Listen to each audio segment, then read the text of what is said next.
Sister called Dad a loser, and went to live with Mom and Stepfather, but quickly returned after learning about my father's will, and said that I did not belong here, but Dad. I'll never forget the moment Ashley called Dad a loser. It wasn't just the word, it was the way she said it, like she really believed it. Like she had been holding it in for months and finally decided to throw it in his face. "You're a loser, Dad," she said, standing in the middle of the living room. "You've wasted your whole life, and I'm not going to end up like you." The room fell silent. I was sitting on the couch, halfway through scrolling my phone, and froze in mid-swipe. Dad, sitting in his usual chair by the window, just stared at her. For a second, I thought he was going to say something, defend himself, yell, anything. But he didn't. He just sat there, shoulders slumped, like someone had sucked the air out of him. Ashley didn't stop there. "Look at Roger," she said, her voice rising. "He's younger than you, but he's got his life together. A big house, a real job, vacations, all the things you'll never have." I wanted to say something, but my throat felt dry, like I'd swallowed sand. Dad wasn't perfect, sure. He was 57 and worked long hours driving a van just to pay the bills. He wasn't rich like Roger, but he wasn't a failure either. He'd raised us after Mom left, and he'd done the best he could.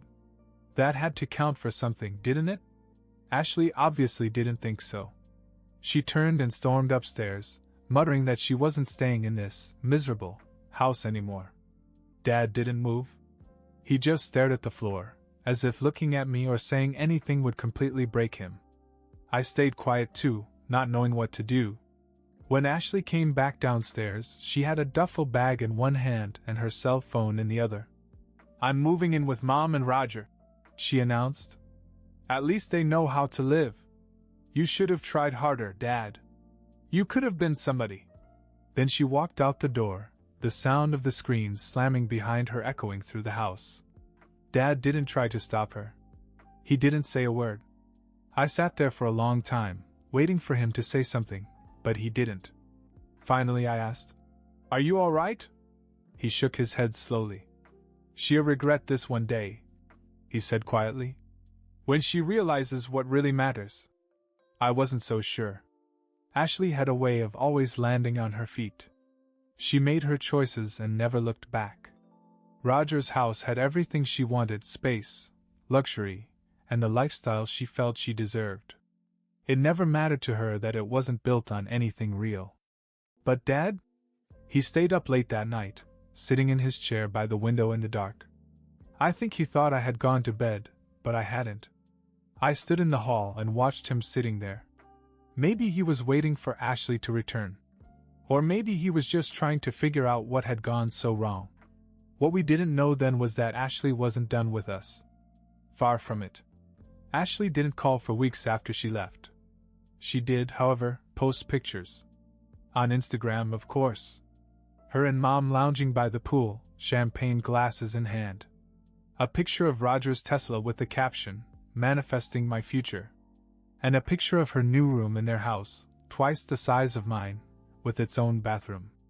She looked thrilled. I tried not to let it bother me, but it did. Meanwhile, Dad wasn't doing so well. He was quiet most of the time, and he looked tired, a different kind of tired than I'd seen before. He started coughing a lot and complaining about how much his back hurt after long shifts. I told him he should see a doctor, but he brushed it off, saying it was just from sitting too much. One night, out of the blue, he said, "I need to talk to you about something important." I was sitting at the kitchen table doing my homework and I looked up. He was holding a folder. "I've been thinking," he went on. "I'm not getting any younger. If something happens to me, I don't want you to have to worry about anything." "What do you mean, something happens?" I asked. He waved his hand like it wasn't a big deal. "Just being realistic. Anyway, I'm writing my will. I don't have much, but what I do have, I want it to go to you." I blinked, not sure how to answer. "Okay," I said slowly. "But what about Ashley?" He sighed and sat across from me. "Ashley has made her choice," he said. "She doesn't care about this family. She doesn't even call to check in. If she doesn't care about me now, why would she care when I'm gone? I didn't know what to say, but I didn't argue. I knew Ashley had burned her bridge with him, even if she didn't realize it yet. A week later, he told Mom about the will. I'm not sure why. Maybe he thought she had a right to know since they'd been married for so long. Maybe he thought she'd tell Ashley. Either way, it didn't take long for Ashley to find out. I came home from school one day to find her sitting on the couch, scrolling through her phone as if nothing had happened. She had her duffel bag with her again, unzipped and spilling clothes all over the floor. "What are you doing here?" I asked. She smiled at me as if she hadn't left us a month ago. "Dad and I talked," she said. "I'm moving back in." That was news to me. I stared at her, trying to process what had just happened. "Why now?" I asked, not bothering to hide the suspicion in my voice. She shrugged. "I just realized I should be here for him, you know. We're family. And besides..." She paused, lowering her voice as if telling me a secret. "You know about the will, right?" There it was. She leaned forward, grinning. "I mean, it's just smart. Why shouldn't I get my share? I'm the oldest, after all. It's only fair." I didn't say anything. She thought I was on her side, but I wasn't. I wasn't supporting her little scheme, and I wasn't going to let her use Dad like that. Later that night, I told Dad everything she'd said. His face darkened. He didn't say much, but I could tell he was angry. "She'll stay 5 days tops," he said. "And then I'll make sure she knows exactly where she stands." What I didn't know was just how ugly those 5 days would be. From the moment Ashley moved back in, the house felt under siege. She didn't try to be subtle about her intentions. She acted as if her mere presence was a favor to Dad, as if she were a selfless daughter swooping in to help, even though everyone knew why she was really there. She spent the first day redecorating the guest room, her old room, before she decided Roger's mansion was better. She brought over new throw pillows, a vanity, and some expensive candles that she bragged were gifts from Mom. It was all for show. I didn't say anything, but I could see that Dad's patience was wearing thin. By the second day, she was playing the role of the perfect daughter. She cooked dinner well, heated up something from the deli, and made a big deal about setting the table. During the meal, she gushed about how she wanted us to reconnect as a family. "This is important to me," she said, smiling sweetly. "I want to be there for you, Dad. And for you too, of course," she added, looking at me. Dad didn't buy it for a second. He didn't even look at her while she spoke, just focused on his food as if she wasn't there. On the third day, Ashley began to test boundaries. She made references to family priorities and fairness. She casually mentioned that the oldest child usually inherits the most because it's tradition. "Don't you think that's true, Dad?" she asked during dinner. Dad put down his fork and finally looked at her. "What I think," he said, "is that you shouldn't count on something that isn't yours." The room fell silent. Ashley smiled awkwardly and didn't go any further, but I knew she was seething. By the fourth day, she was getting restless. She'd clearly expected her little charm offensive to work by now, but it wasn't. That's when the fighting started. It started with little comments, sarcastic jabs about how tight Dad was with money or how I was Dad's favorite. But then it escalated. She started snapping at him, accusing him of being unfair, of not appreciating her efforts, and even of punishing her for living with Mom. "I'm your daughter too," she yelled that night after dinner. "Why can't you treat me like one?" Dad got up from the table and looked at her, calm but icy. "You're not acting like my daughter," he said. "You act like someone who's just here to take. You don't care about me, and you never have. So don't pretend you're here out of love.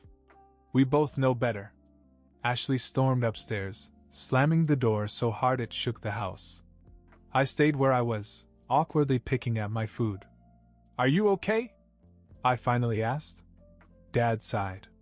"She's leaving tomorrow," he said. "I'm done with her games." The next morning, Ashley came down, looking angry but determined. She grabbed her bag and muttered to herself, "This family doesn't appreciate anything." Before she walked out the door, she turned to Dad and snapped, "You're still a loser. Nothing's changed." Dad didn't even flinch. "Go back to your mother," he said calmly. "That's where you belong." And then she was gone. For a moment I felt relieved, but part of me wondered if it was really over. It wasn't. After Ashley left, the house felt quieter, but not in a good way. It was like the air had been sucked out of the place. Dad tried to move on, but I could tell the whole thing had affected him more than he wanted to admit. He spent most of his time at work or sitting in his chair by the window, staring out. I thought Ashley was gone for good this time. She hadn't called or texted, which wasn't surprising, but it still felt strange. Ashley was never the type to let things go quietly. Then, about a week later, the phone rang. It was Mom. I answered, and she wasted no time getting to the point. "I heard from Ashley," she said. "She's upset."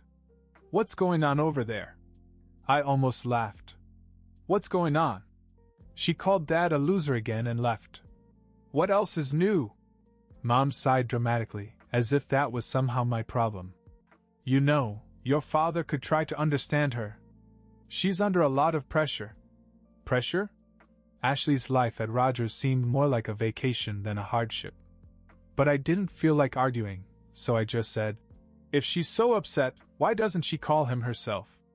"She says she's tired of trying," Mom replied. "She doesn't think he'll ever forgive her." "Maybe because she's not sorry?" I snapped. Mom paused for a moment, then said, "Look, I just wanted to warn you. She's talking about the will." That stopped me cold. "What about it?" "She thinks your father is being unfair. She says it's her right to have a share, and she wants to talk to him about it again. She's determined." I hung up, feeling uneasy. Ashley had always been stubborn, but this felt different. It wasn't just about Dad or their relationship anymore, it was about what she thought she was entitled to. 2 days later, she showed up again. No warning this time. She just walked in as if she still lived there. "Miss me?"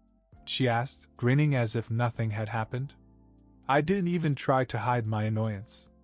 "What are you doing here?" "I need to talk to Dad," she said, brushing past me. "And don't worry, I'm not staying." She found Dad in the living room, sitting in his chair with the TV on low. She didn't waste any time. "Dad, we need to talk about the will," she said. He looked up at her, his expression blank. "There's nothing to talk about," he said. "Of course there is," she said, sitting down across from him. "I am your eldest daughter. I deserve a share of whatever is left. It's not fair to cut me out completely." Dad didn't answer right away. He just stared at her, as if trying to decide if she was worth the energy at all. Finally he said, "Fair? Do you even know what that word means?" Ashley started to protest, but he cut her off. "You walked out on this family, Ashley.